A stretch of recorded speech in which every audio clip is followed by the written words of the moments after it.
নমস্কাৰ ছাত্ৰ ছাত্ৰীসকলক মোৰ YouTube channel AB study and কেয়াৰলৈ আমন্ত্ৰণ জনাইছোঁ স্বাগতম জনাইছোঁ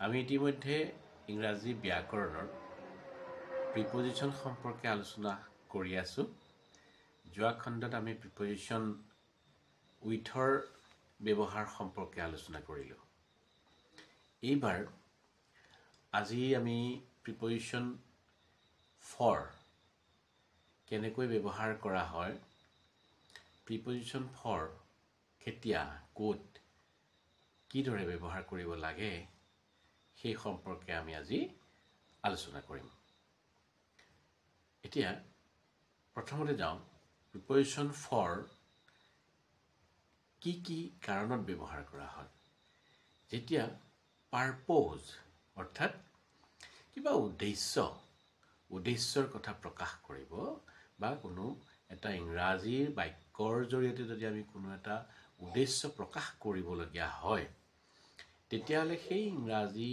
বাক্যটো লিখোঁতে আমি প্ৰিপজিশ্যন ফৰ লিখিম কাৰণ সেই বাক্যটোৰ জৰিয়তে কিবা এটা উদ্দেশ্য প্ৰকাশ কৰা হ'ব বা বাক্যটোৰ জৰিয়তে কিবা এটা উদ্দেশ্য প্ৰকাশ কৰা হৈছে তেনে কথা বুজাবলৈ আমি প্ৰিপজিশ্যন ফৰ ব্যৱহাৰ কৰিম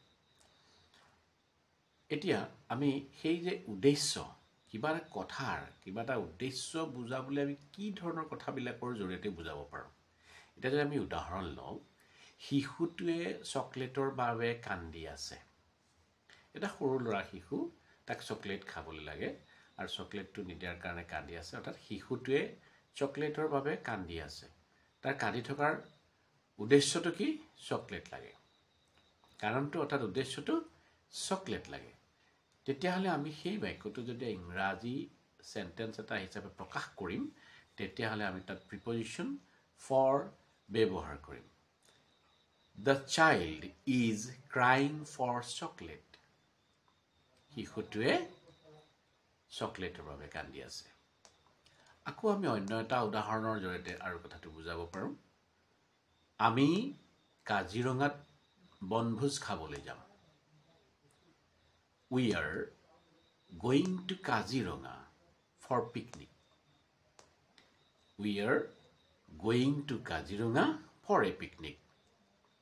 আমি কাজিৰঙালৈ কিয় যাম পিকনিক খাবলৈ বা বনভোজ খাবলৈ আমাৰ কাজিৰঙালৈ যোৱা উদ্দেশ্যটো হৈছে বনভোজ গতিকে ইয়াত কি হৈছে ফৰ হৈছে ঠিক সেইদৰে আমি আৰু অন্য উদাহৰণ লৈ পেলাই এই উদ্দেশ্য বুজাবলৈ যিবিলাক বাক্য ব্যৱহাৰ কৰা সেইটো প্ৰকাশ কৰিব পাৰোঁ যে আমি আৰু এটা উদাহৰণ ল'ব পাৰোঁ মানুহজনে উপাৰ্জনৰ বাবে কঠোৰ শ্ৰম কৰে মানুহজনে উপাৰ্জনৰ বাবে কঠোৰ শ্ৰম কৰে The man toils for earn money The man toils for earn money এই বাক্যটোৰ জৰিয়তেও এটা উদ্দেশ্য প্ৰকাশ কৰা হৈছে অৰ্থাৎ মানুহজনে যে কঠোৰ শ্ৰম কৰে ট্ৰইল মানে কঠোৰ শ্ৰম ট্ৰইল কৰে যে অৰ্থাৎ কঠোৰ শ্ৰম কৰে যে কিহৰ উদ্দেশ্যত উপাৰ্জন কৰিবৰ কাৰণে পইচা উপাৰ্জন কৰিবৰ কাৰণে গতিকে আমি এটা কথা ভালদৰে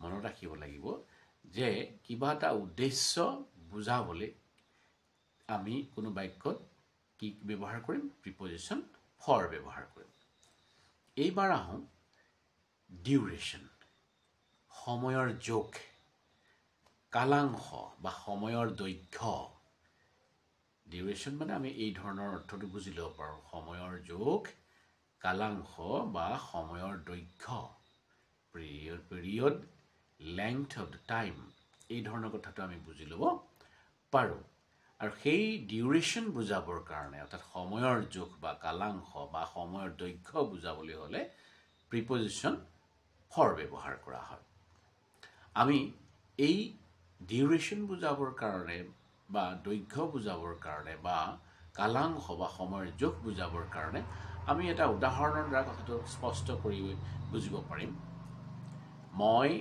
তোমাৰ বাবে মন্দিৰৰ বাহিৰত আধা ঘণ্টা অপেক্ষা কৰি আছিলোঁ মই তোমাৰ বাবে মন্দিৰৰ বাহিৰত আধা ঘণ্টা অপেক্ষা কৰি আছিলোঁ I had been waiting for half an hour outside the temple for you. মই তোমাৰ কাৰণে আধা ঘণ্টা মন্দিৰৰ বাহিৰত অপেক্ষা কৰি আছিলোঁ। এই কথাটোৰ জৰিয়তে এটা দীঘলীয়া বা এটা সময়ৰ জোখ বুজোৱা হৈছে আৰু এই সময়ৰ জোখ বুজোৱাৰ কাৰণে for half an hour এই কথাটো প্ৰকাশ কৰা হৈছে। তাত for ব্যৱহাৰ কৰা হৈছে। আকৌ অন্য এটা বাক্যৰ জৰিয়তে আমি কথাটো বুজিব পাৰোঁ।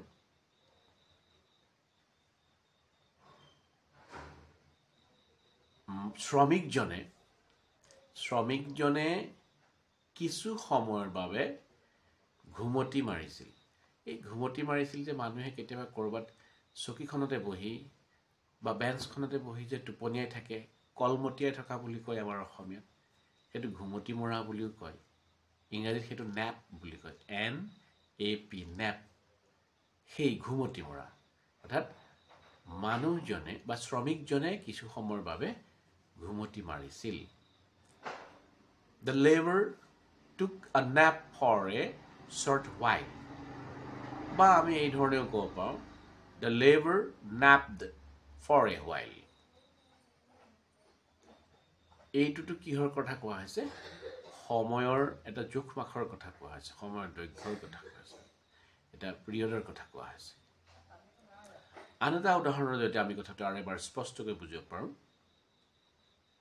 মানুহজনে 3 দিন ধৰি গ্ৰহণীত ভুগি আছে।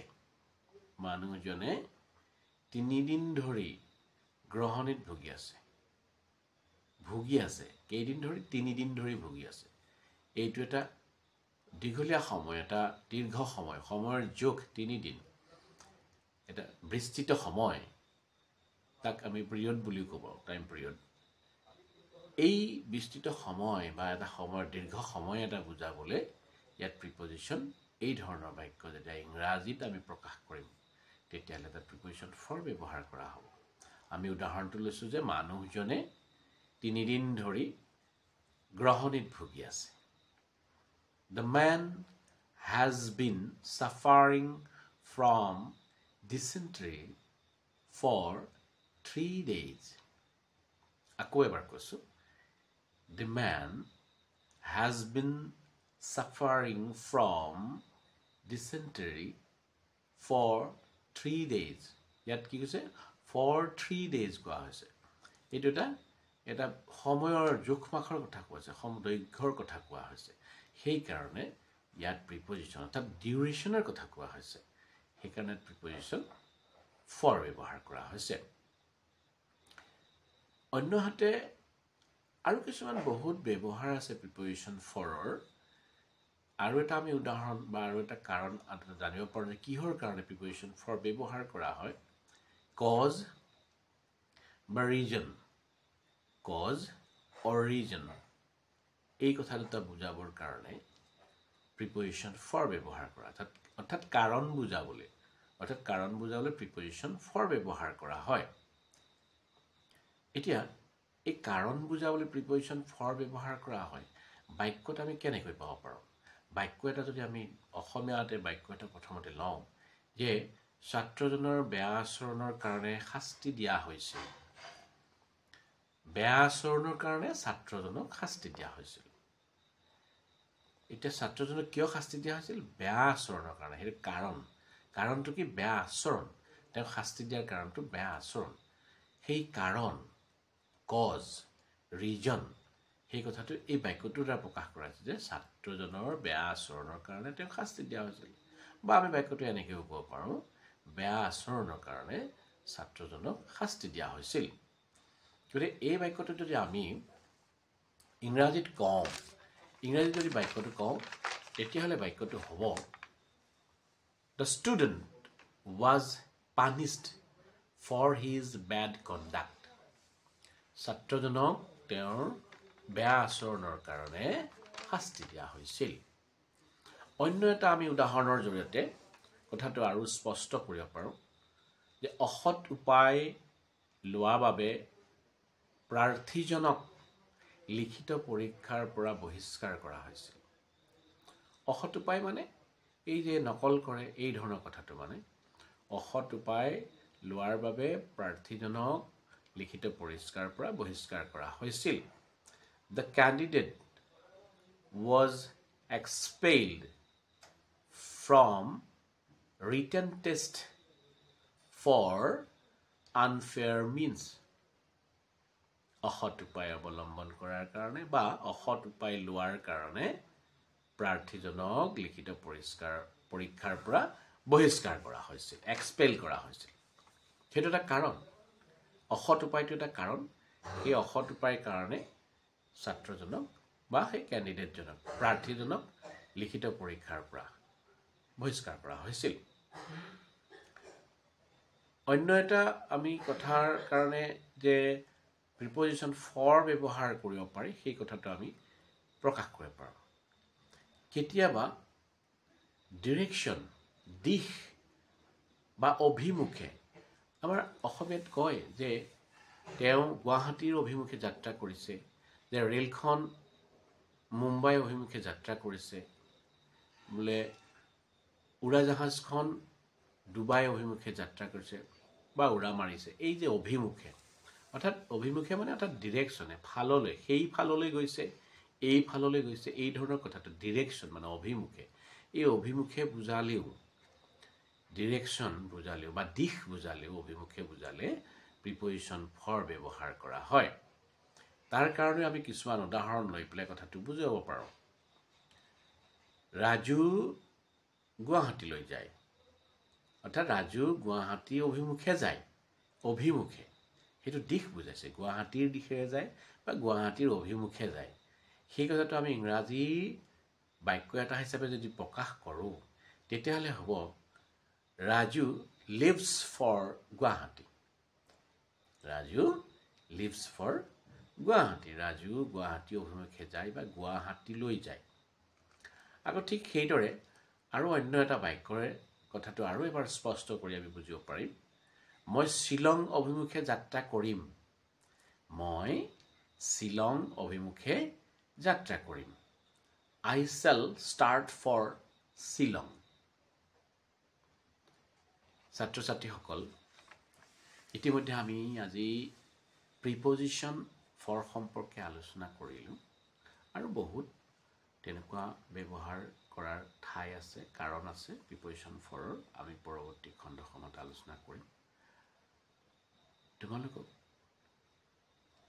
মই যোৱা খণ্ডবিলাকতো কৈছোঁ আজিও পুনৰবাৰ ক'ব বিচাৰিছোঁ যে মোৰ চেনেলটো ছাবস্ক্ৰাইব কৰিবাচোন আৰু তোমালোকে মোৰ ভিডিঅ' চাই কেনে পাইছা বুজিব পাৰিছানে সহায় হৈছেনে তোমালোকৰ এই কথাবিলাক লিখি বা কিবা যদি অসুবিধা পাইছা আখোৱা আছে সেই কথাবিলাক লিখি মোলৈ কমেণ্ট কৰিবাচোন তেতিয়া মই বুজিব পাৰিম যে মোৰ এই ভিডিঅ'য়ে তোমালোকক সহায় কৰিছে নাই বা ক'ত অসুবিধা আছে তেতিয়া পুনৰবাৰ আমি সেইখিনি সংশোধন কৰি পুনৰ ভিডিঅ' আমি তোমালোকলৈ আগবঢ়াব পাৰিম আৰু লগতে তোমালোকৰ এই মোৰ ভিডিঅ'টো তোমালোকৰ বন্ধু বান্ধৱ লগৰীয়া সমনীয়ালৈ শ্বেয়াৰ কৰিবা কমেণ্টটো কৰিবলৈ কৈছোৱেই বেল আইকনটো দবাই থবা তেতিয়াহে মই পৰৱৰ্তী যিমানবিলাক ইংৰাজী ব্যাকৰণ সম্পৰ্কে ভিডিঅ' প্ৰস্তুত কৰিম সেইবিলাকৰ নটিফিকেশ্যন তোমালোকে প্ৰথমে পাই থাকিবা গতিকে তোমালোকে ছাবস্ক্ৰাইব কৰিলেহে চেনেলটোত এই ধৰণৰ কাম কাজবিলাক কৰি থাকিবলৈ আমি মনত বল পাম গতিকে তোমালোকক পুনৰবাৰ ক'লোঁ তোমালোকে মোৰ চেনেলটো ছাবস্ক্ৰাইব কৰিবা পুনৰ লগ পাম নমস্কাৰ